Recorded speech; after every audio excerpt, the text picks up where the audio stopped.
more non-conductive wood when you use that larger tap, which is one reason that the 5/16 taps are now the best practice for the maple industry. We also have, as I've kind of said a number of times now, about the amount of sapwood, that ring of sapwood, that it's not as deep on a walnut as it is in maple. And so despite the thick bark, we actually don't need to be tapping as deep into the walnut tree. It's really important not to drive the tap all the way into that heartwood down here. You want it resting. You want your hole resting in the sapwood. And we've also been looking into stem pressure versus root pressure. Stem pressure is what drives maple sap out of the tree. Walnuts have both stem pressure and root pressure. They are still working in that same freeze-thaw cycle that maples are, but they're doing it twice, which opens up a different window of production than a maple. And what we're seeing is that the season tends to fall a little bit later, begin a little bit later, and as long as the temperatures hold, it will last just as long as the maple season, which opens up the opportunity for individuals who have access to black walnut further south in central Appalachia or further west into the plains area. And so, or the Midwest, I guess. And so because we don't need quite the same temperature patterns, and it doesn't need to start as early as maple, we tend to get a good production outside of what is traditionally the maple production area. One of the things that we've been researching is tubing size. And one of the things that I personally have been driving, my research has been driving, is that it seems like because when you get into fluid dynamics and the science behind fluid dynamics, there's a real potential for using 7/16 taps, as discussed, 5/16 drops, and then 3/16 tubing throughout, whether or not you're using artificial or natural vacuum on your system. We have been seeing that even on natural vacuum, that the 3/16 tubing, because of the amount of sap actually coming out of the trees, you're getting, even with natural vacuum, you're getting greater sap collection volume with the 3/16 tubing. And then when you add artificial, like low pounds per square inch artificial vacuum onto a system that has laterals out of 3/16, we're seeing really great sap production for walnut. It's not ever going to be the same volume as a comparable stand of maples. They just don't make as much sap that they make accessible to us.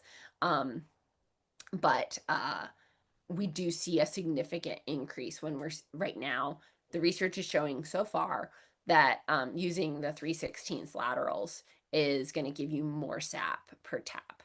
And then on this graph, this is where vacuum has been added on line B, and line A is using natural vacuum. And so you see a similar pattern that, both are higher on days where they go hand in hand. The flow rate goes hand in hand, but it was higher with the artificial vacuum if that's available to you at your site. And then one of the things that is really important with walnut is the sap will spoil just as quickly um, as maple, but sometimes because we're pushing that season a little later, we're experiencing warmer days when we're getting great sap flows. But that means that we need to be really cognizant of collecting sap and processing it as quickly as possible, because walnut sap will spoil just like maple sap will. Um, some other research that we've been doing is there's a lot of conversation out there in the production world about not being able to use reverse osmosis in maple. And in walnut. And we have been proving that by running sap through the reverse osmosis, we are not seeing clogged um, uh, membranes, and we're able to concentrate the sap. And additionally, we were initially trying to run it through a centrifuge, basically a dairy centrifuge, uh, or one that is used in the reclamation, like fuel or like oil reclamation. It's the raw power centrifuge, and we were running it through quickly, um, and that was the first step that we were taking to run it through reverse osmosis and show that we were not clogging membranes without the addition of pectinase.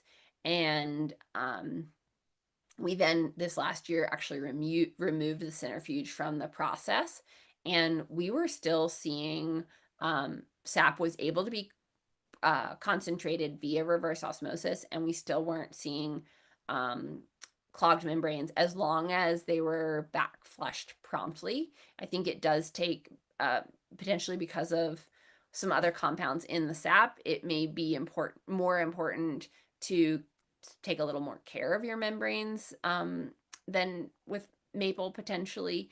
But we are able to successfully use reverse osmosis to concentrate walnut sap, which saves you time and fuel. In the heating process of walnut sap, there is a pectin-like goo that is basically precipitating out of the solution. And as of right now, we are still calling it a pectin-like goo. Our research partnership with Virginia Tech um, is they've not gone so far as to name it.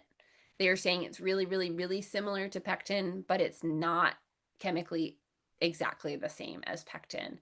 Um, and so we're still trying to nail that down. Um, and that plays into the challenges with filtering. And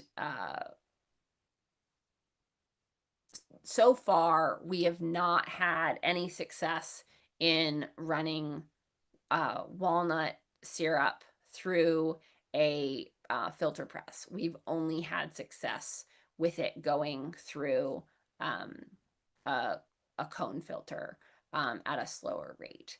And so we're still trying to figure out if we could potentially use the centrifuge at the end stage instead of using it before reverse osmosis as a potential option for filtering out the niter as well as the pectin. So that's one of our future research steps. We have worked on creating a nutrition panel for walnut syrup. I'm hoping that I'm looking forward to publishing that soon for those who are becoming commercial producers of walnut syrup that want to have that nutrition label on their syrup. Now I'm going to talk a little bit about sycamore trees and sycamore syrup production. So sycamore are one of the largest diameter hardwoods in North America. They are early to mid succession tree, and they basically grow in riparian areas. So you'll find them along uh, river riverbanks and other bodies of water. They are very fast growing, which means, like maple, they do have a fair amount of sapwood, which is kind of nice for tapping practices. They propagate really readily, and they're an important riparian species, and because they can protect a stream bank. So we've been doing research with sycamores since 2018, as I mentioned, but in the last couple years, we've taken it to another level where we really refined our research and looked at the need to really name best practices. And so we have looked at where our challenges with sycamore have been. And we've seen one of the greatest challenges we've seen is clogging of sap lines. And so this year we moved to larger lines, going to 5/16 tubing. And then we also are looking at what tap size is most successful in sycamores. And we got to a point 2 years ago where using the 5/16 tubing and 7/16 spouts was the best year. But we, or sorry, 7/16 taps and 3/16 tubing, but we were still dealing with clogging at the T's. And so a number of, this was in 2024, a number of drops and spiles had to be replaced because of that clogging at the T's. And so this goes into how we, what different experiments we did and the methodology in our research. And so this year we moved to 5/16 tubing that was new, and 5/16 drops, and then 7/16 taps and 5/16 taps, and trying to nail down that we were truly seeing more sap with the larger tubing. And this also is the start. This past year was the start of our research into what it looks like, what the creation of non-conductive wood looks like for sycamores. And so right now we don't have the data on if the 7/16, the impact to using a larger tap is a small enough impact that it can still be sustainable to use the larger tap. I see.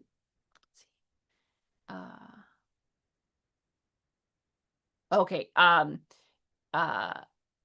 There was someone who commented that they had challenges with taps not sealing on their sycamore as well. And yeah, we definitely had that problem. And so that was one reason we were looking at some different taps. And we actually used our tap that we developed for walnut. We tried that in the sycamores this year, and that was the best success we've had so far. So looking forward to continuing that research. Again, this was early on. Basically, other than one tree that was like down in almost in the water, we proved something that we kind of had already been naming, was that we really had to have vacuum. And basically the amount of sap that was collected without vacuum, but essentially bags hung on trees, was so insignificant it almost wasn't worth doing. And so we do not recommend, especially given the low sugar content of sycamore sap, we do not recommend tapping sycamores unless you are able to set up even a small scale vacuum like a diaphragm pump. So this year at one of our research sites, we had two separate lines, 13 taps per line, and we used the same tubing and for laterals and drops on both lines. And then the differences were that we had 5/16 taps and 7/16 taps. And we basically produced twice as much sap as on the bigger taps as we did on the smaller taps. We using all 5/16 tubing, we didn't observe any significant clogging. And then we had diaphragm pumps on each line, and they were each controlled by temperature controllers. And so it was a relatively automated setup. And we were getting sugar content between 0.4 and 0.7 Brix. So sycamore has like substantially stayed really low. It's a really lucky day if we see 1 Bric of sugar content in the sap. So you have to have an RO. We started out using bucket ROs, and then as we scaled up our production, we started using a single pole from H20 or H2O maple. And that really sped up the process. We have one of our researchers who still is using the bucket RO, and it works. It just takes a little longer. And we basically reduce it to 5 gallons at 7.5, 8 Brix, and then freeze it, and then kind of turn it into syrup all at once, just because of the low volume that we're looking at with our 26 taps. So we have been looking at the color and flavor of the sycamore syrup. It's more like butterscotch. It is a pretty dark color. Even the lightest sycamore syrup is a dark color. But we find that it's really popular in central and more southern Appalachia. It's butterscotchy. It's not dissimilar to sorghum, which is a flavor that folks around here tend to like. And we've been using cone filtration on this as well. We also are seeing with later season batches like a crystallization, almost like honey does. And some of that may be because we tend to end up with a little bit higher sugar content in the syrup. And I don't know, I'm not sure exactly why, but even using a Murphy cup, and it may just be the scale of the batches, it seems like we're getting higher sugar, like strong syrup, essentially, heavy syrup. And so hitting that 66 Brix mark has been a little more challenging with the sycamore at the scale that we're producing it at. We have seen it we've had some folks in the culinary industry really interested in it because it has this really complex flavor profile. And then we've created a product that, as I mentioned, we were calling Maple More, that's 70% maple and 30% sycamore. And it increases the value basically 2.5 times for a pint by mixing those two. And so, and it's a strong enough flavor that you can actually, if you have slightly off flavored syrup or darker syrup, it blends really nicely with the sycamore. So our two main research sites, partner research sites, are Hillsborough Maple Works in Hillsborough, and the McCoy Mill sycamore syrup um, production site, and that's in Franklin. And so, like Maple, this is Hillsborough's 2024 season collection.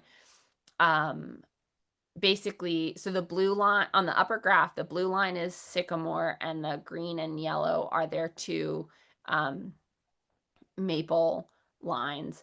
And you can see, just like, it basically follows the same cycle at a smaller scale as the maple does. So when you're getting those freeze thaw cycles, you're also getting the same production in sycamore as you would in maple, and they can be produced in parallel, basically. This was the 2025 season. Um, Trevor has 3 sets of maple lines this last year, and then 1 sycamore line, and they're like, again, at a smaller scale, they're running in tandem. And this is a graph that is showing the temperature and sycamore sap flow on top of each other, with each other.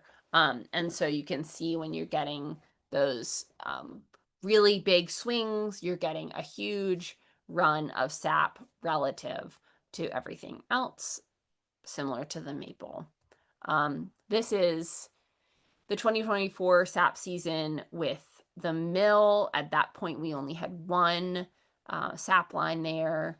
And so, again, just showing that it's exactly the same as you'd expect to see with maple in terms of that freeze thaw cycle. And this was the 2025, and this is the total collection.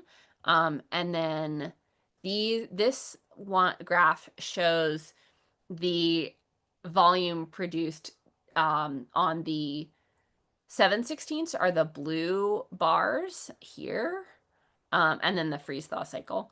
The blue bars, and then are the 7/16, the larger taps, and then the orange is the 5/16. And so there are only 2 days where the smaller taps, the 5/16 taps, outproduced the 7/16 taps. And again, in the end, we got twice as much sap from the 7/16 taps. And there you go. Those are those 2 days where we had good production out of the 5/16 taps, but otherwise you see that the blue was more. So we've been. Oh, I'm sorry. I'm sorry about that. That is the same slide as earlier. Okay.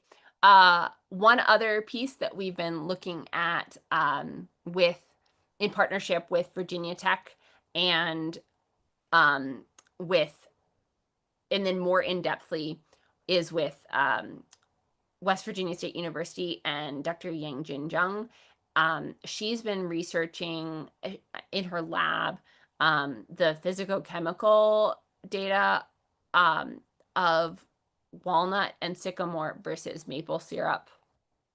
And so what we're looking at is antimicrobial activity and antioxidant activity and phenolic content. And so basically, the kind of positives of sugar consumption. And one thing that we've been anecdotally observing is that sycamore and black walnut syrup both, even if they're stored in room temp, open, they tend to not grow mold. They tend to not spoil. They tend to not ferment. And so she's been doing research in her lab that shows that. And so you can see that in these images here, there is this is both of these images here are sycamore syrup, and these are inhibition zones. So this is where the Pseudomonas and Staphylococcus aureus uh, are not able to grow around dots of sycamore syrup, which is really cool, just that they have these antimicrobial properties and can potentially lead to some other like ethnobotanical applications of black walnut and sycamore syrups in the future. And then as far as like some of those things like that you hear, like blueberries are so healthy because they have so much antioxidants. Well, you look at um, walnut syrup and sycamore syrup and the antioxidant activity compared to maple syrup. And then similarly, the polyphenols, those positive um, uh, physical chemical properties of food that we try to consume that's better for us. Sycamore has a high phenolic content, walnut's about in the middle, and then maple's the lowest. We also are seeing that lower pH values in the alternative syrups. So sycamore is the most acidic on average, walnut kind of in the middle, and maple syrup tends to be low acid to neutral. So that kind of starts to explain some of that antimicrobial activity as well. So what we're looking at into the future is continuing to develop best practice. As I mentioned, we are looking at the taps themselves as well as the tap size, and we're going to start researching production of non-conductive wood, which the challenge with researching non-conductive wood is it actually involves tapping trees and then cutting them down to measure the creation of non-conductive wood. And so looking at tap size to sap production in comparison to the creation of non-conductive wood. We're continuing for both products to look at filtration. We also are, we don't yet have a formal definition of best, like of high quality in walnut or maple. Like the industry just isn't there yet.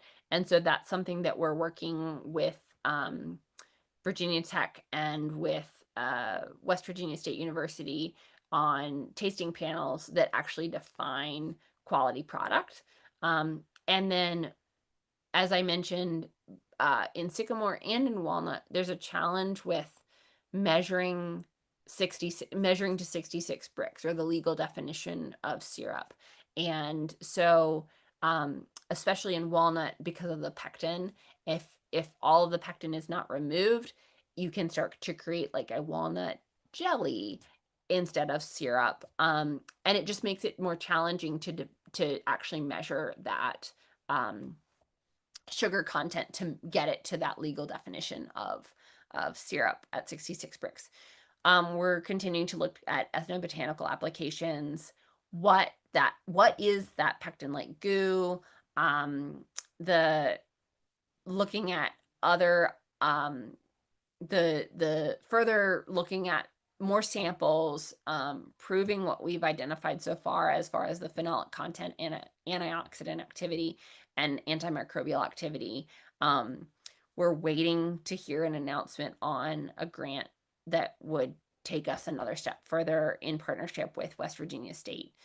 So hopefully the government shutdown will end and we will finally get a notification on that grant so that we're ready to move forward with that research specifically in the 2026 season.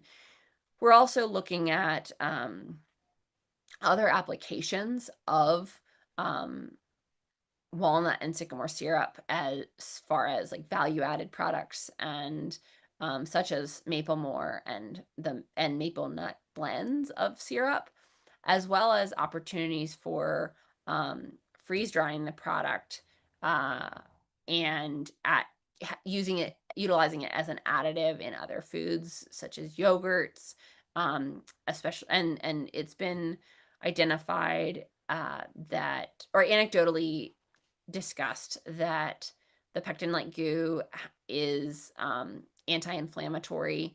And so if there's an opportunity for freeze drying the pectin-like goo and then having that as an additive in other food products.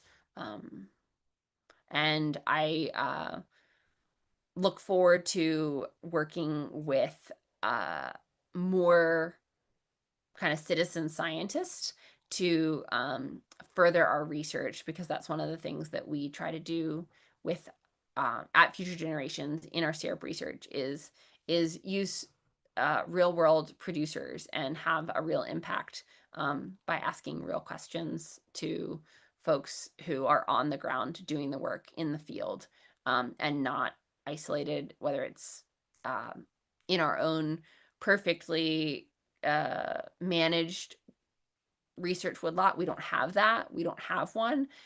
We do research in real sugar bushes, where our producer, we work alongside our real producers. So that if you're interested in being one of my producers, reach out to me after this presentation so that we can start a conversation for the 2026 season and having some research done in the field by real producers. That's the end of my presentation. Thanks, Sarah. We do have some questions. It says this is a repeat of a post in the Q&A. Can you please discuss the use of pectinase enzyme in black walnut sap? Okay, so we have not, well, we did use it one season, and we did notice a reduction of pectinase, of pectin in the evaporation concentration process. But again, as Virginia Tech identified it as a pectin-like goo, and we questioned adding that additive into sap, that was something that we wanted to do.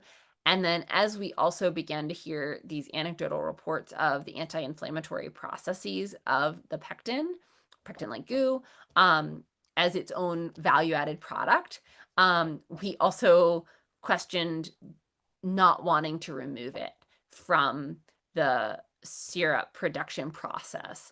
And so I've heard a number of producers who are adding pectinase to raw sap prior to reverse osmosis, the reverse osmosis process. But we're also seeing that we're able to successfully utilize reverse osmosis without pectinase and not damaging our membranes. So yeah.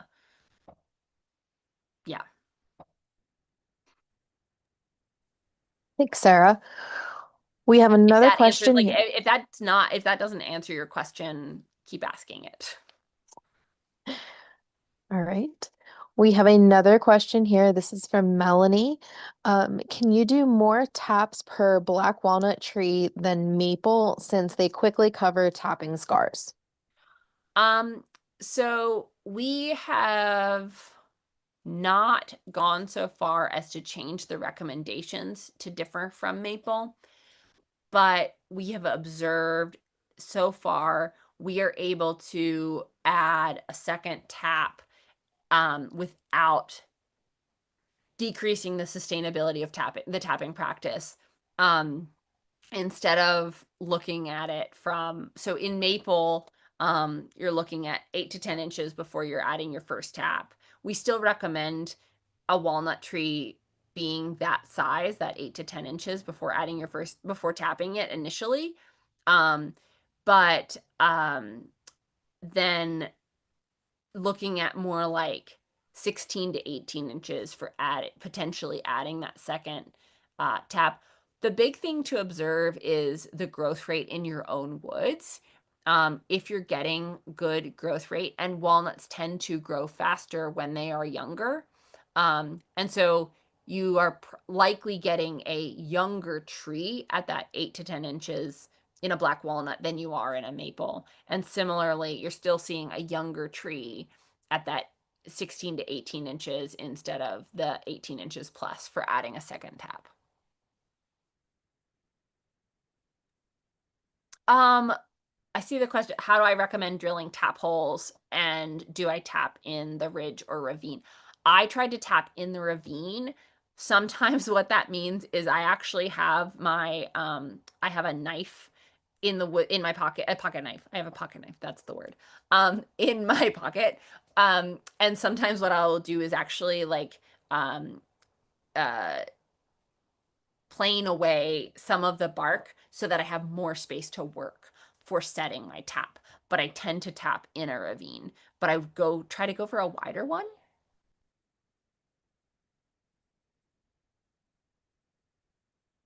Um,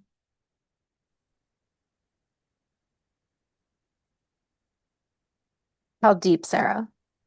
okay, so I recommend not tapping any deeper than an inch and a half into the sapwood, which can be a little trickier to tell in a black walnut.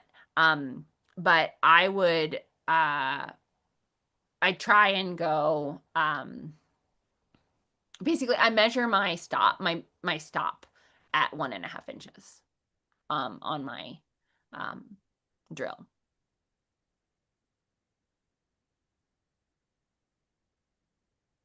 Perfect. Thank you. Um, well, if there are additional questions, please feel free to get those into the chat or the Q&A for Sarah. Um, a friendly reminder, we will not have this webinar series Out of the Woods next month. In November, we will take a break for the Thanksgiving holiday and for hunting season. But we will be back for the month of November, or for the month of December, sorry.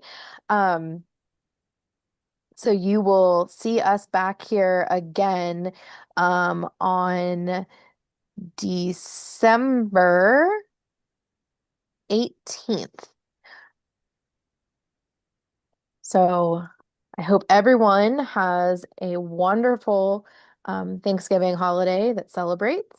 Um, and I'm not seeing any other last minute questions come in. So thank you so much, Sarah. That was a phenomenal presentation. Uh, Thank you for everyone for your patience with my life at home. No, absolutely. And thank you everyone for being with us this evening. We look forward to seeing you back here again with us in December. Have a wonderful evening. Yes, happy Thanksgiving as well. Have a great evening, everyone. Thank you all.